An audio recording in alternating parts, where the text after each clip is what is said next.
Bachgen yn y môr. Dydy mam ddim wedi dychwelyd.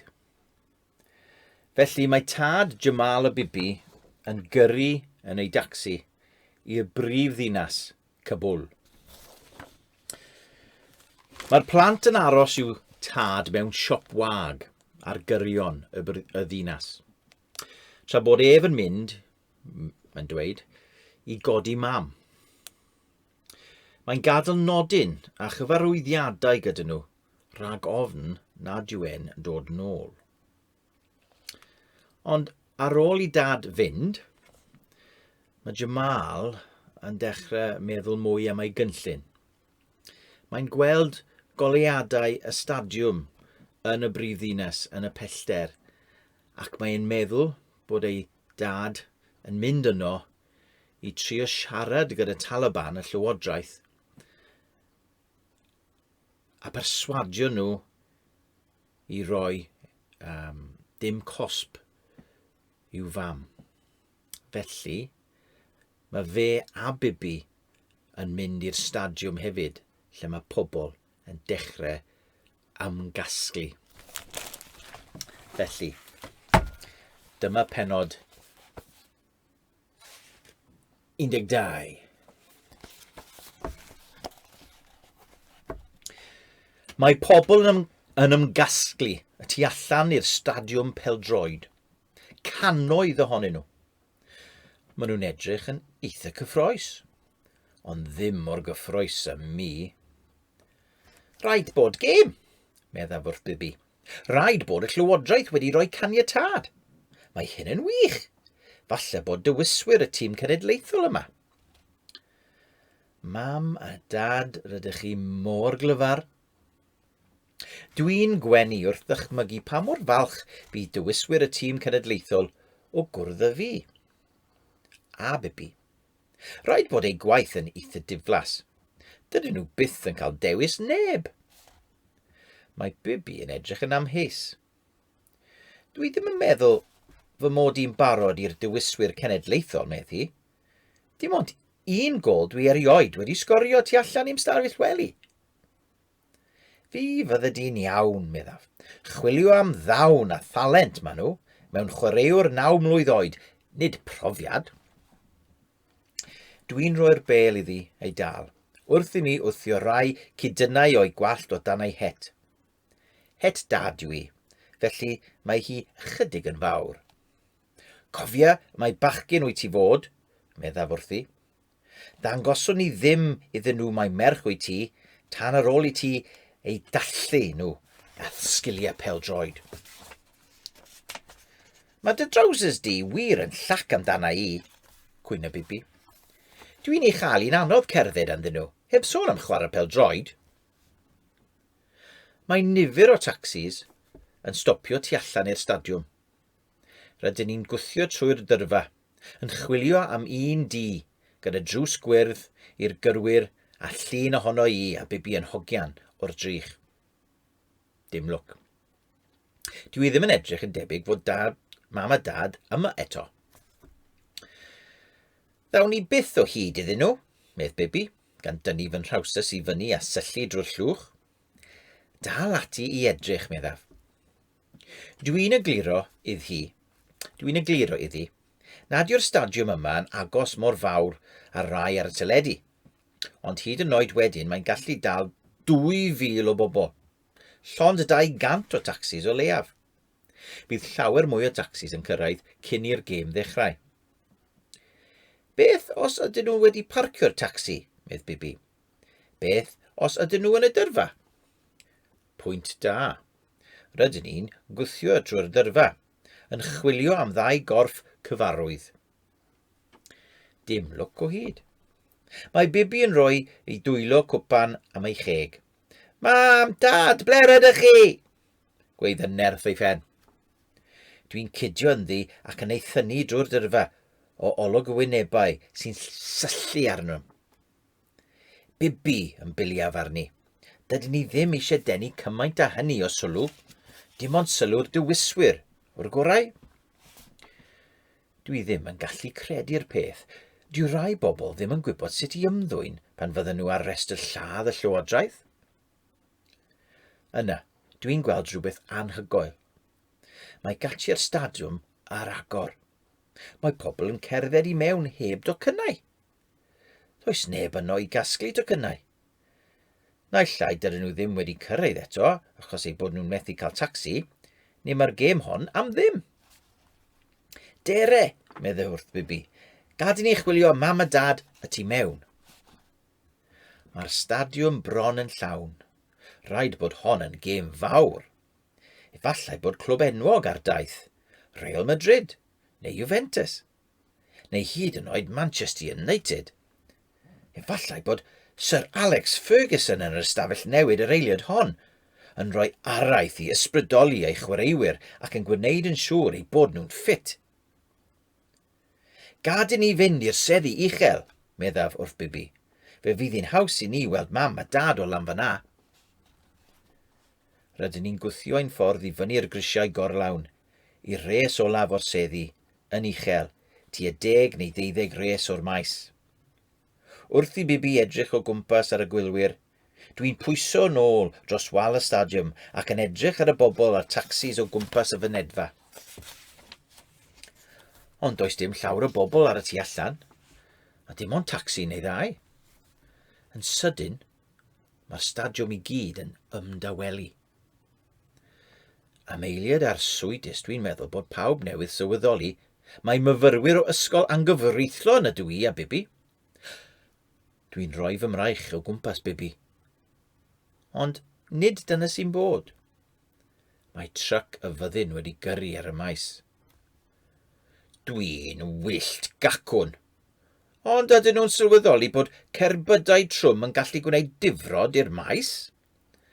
Mae'n anodd driblo trwy'r hogle teiers. Dwi'n gwybod dwi wedi rhoi cynnig arni. Os bydd Alex Ferguson yn ei gweld nhw, fe fydd e'n cynddeiriog.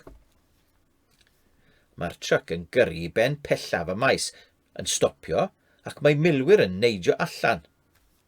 Maen nhw'n agor cefn y tryc ac yn llusgo nifer o fenywod allan. Hyd yn oed o'r pellter yna, dwi'n gallu weld mai menywod ydyn nhw achos bod dillad yn ei gorchuddio o'i coryn i'w sowdl. Beth sy'n digwydd? Edrych, sybryda Bibi. Mae dwylo nhw wedi clymu. Mae hi'n iawn. Mae'r milwyr yn dechrau cadwyno rai o'r menywod wrth y pist. Yn sydyn dwi'n deall beth sy'n digwydd. Rybydd gan y llywodraeth yw hwn. Mae'r menywod yn esgus bod yn chwaraewyr pêl-droed. Mae llywodraeth yn dangos beth fydd yn digwydd i fenywod sy'n chwarae pêl-droed. Dwi'n teimlo Bibi yn sythu wrth iddi sylweddoli hyn hefyd. Mae rhan ohono fi siaredig ar y maes gyda Bibi a dangos ei sgiliau pêl-droed hi i'r dyrfa mwyn iddyn nhw weld pa mor dwp yw'r llywodraeth. Ond mae rhan arall ohono fi yn dechrau meddwl nad yw hyn yn syniad da. Mae drilliau gan y milwyr. Mai dim ond esgus yw hyn ac mae'n debygol nedio drilliau wedi llwytho, mae hi'n dal yn bosibl iddyn nhw roi ergyd gas i chi ar eich pen. Dwi'n gallu dweud bod Bibi yn teimlo'r un fath. Mae hi'n crynu. Jamal, llefa. Dwi'n cudio'n dynach ynddi.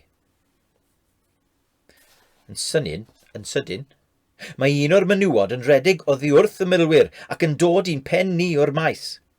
Mae holl wylwyr yn y stadiwm yn dechrau gweiddi arni. Maen nhw'n gweiddi pethau cas, digwylydd a chreulon. Mae'r bobl o'n cwmpas yn dechrau mynd yn wyllt. Mae'r sŵn yn rhoi cur pen i mi. Dwi'n rhoi fy nwylo dros clustiau Bibi. Dwi'n methu tynnu fy llygad oddi ar y fenyw. Mae rhywbeth am y ffordd mae hi'n redeg. Na, all hyn byth y bod yn wir. Na, paid y gadael i hyn fod yn wir. Mae gan lawer o fenywod dillad fel na. Mae llawer o fenywod yn redeg fel na. Yn union fel roedd mam yn arfer redeg pan oedd Bibi'n fach a ninnau'n mynd am dro fel teulu yn yr anialwch a Bibi yn redeg I ffwrdd. Mam, llefa Bibi, mam yw hi. Ie, mam yw hi. Lawr fyna ar y maes, a'i dwylo wedi clymu yn redeg oddi wrth y milwyr. Nid esgus yw hyn, mae'n digwydd go iawn. Dwi'n syllu, yn methu teimlo oherwydd y sioc, yn ceisio deall beth sy'n digwydd wrth I ddau filwr dal mam yn ein pen ni o'r maes a'i thaflu i'r llawr. Maen nhw'n anelu eu drilliau at cefn pen mam. Mae'r stadiwm yn ymdywelu. Na! Sgrechiau Bibi. Dwi'n rhoi fy llaw dros ei cheg. Mae pobl yn edrych arnyn ni, ac yna'n troi nôl I edrych ar y maes. Dim ond rhybydd yw e, sybridaf yn dair I glis Bibi. Dim ond rybyddio mam I beidio redeg bant maen nhw. Ond pam? Pam mae mam yma? Dwi'n sylweddoli'n sydyn. Neithiwr. Rhaid bod y llywodraeth wedi arestio mam cyn iddyn nhw chwythu fyny ein tŷ. Rhaid mae athrawon anghyfreithlon yw'r menywod hyn I gyd, yma I gael ei cosbi. O na. Ar ben arall y maes, mae'r milwyr yn gwneud i'r menywod eraill penlinio hefyd. Maen nhw'n anelu drilliau at cefn eu pennau nhw hefyd, yn barod I saethu. Dwi'n ceisio sgrechian, ond dwi'n crio'n dawel mewn arswyd. Allan nhw ddim gwneud hyn? All y llywodraeth ddim gwneud hyn? Allan nhw ddim lladd pobl am fod yn athrawon? Mam, cria Bibi. Aros fan hyn, meddaf wrthi. Dwi'n gwthio'r bel ac arian dad i'w dwylo ac yn fy nhaflu fy hun I lawr grisiau'r stadiwm. Dwi ddim yn gwybod sut dwi'n mynd I wneud e, ond mae rhaid I mi atal nhw rhag saethu mam. Mae pobl eraill yn redeg I lawr y grisiau hefyd. Bibi yw un ohonyn nhw. Gallai fai chlywed hi'n crio tu ôl I mi. Am eiliad dwi'n meddwl bod y bobl eraill yn mynd I'm helpu fi. Ond dydyn nhw ddim yn redeg ar y maes. Maen nhw'n redeg allan o'r stadiwm. Dydyn nhw ddim eisiau achub mam. Dydyn nhw ddim eisiau gweld hi'n cael ei saethu. Dyna I gyd. Dim ond fi a Bibi sydd. Wedyn, dwi'n clywed sŵn gweiddi o fynedfa'r stadiwm, a sŵn tyres yn sgrechian. Mae tacsi yn gyrru yn gyflym I mewn i'r stadiwm. Mae'n mynd drwy'r ffens isel sydd o gwmpas y maes. Mae pobl yn sgrechian. Mae mwg yn arllwys o ffenestri cefn y tacsi wrth iddo wibio heibio I mam ar ddau filwr. Mae'n gwneud hanner cylch o flaen y milwyr eraill ac ymhen pella'r maes gan taflu greian drostyn nhw. Mae caniau olew ar dan yn hedfan tuag atyn nhw o ffenest y gyrrwr. Mae'r milwyr yn ceisio cuddio ragddyn nhw. Mae'r tacsi yn cyflymu allan o'r mwg ac yn mynd ar wyb I lawr y maes tuag at mam. Mae'r ddau filwr sydd gyda mam yn anelu ei drilliau at y tacsi. Mae mam yn codi'n gyflym ar ei thraed ac yn dechrau redeg eto. Mae'r tacsi'n gwneud sgid enfawr ac yn bwrw I mewn i'r ddau filwr, nes bod nhw'n cael eu tarw i'r llawr, a'i drilliau yn llithro oddi wrthyn nhw ar draws y maes. Mae drws teithiwr y tacsi'n agor led y pen.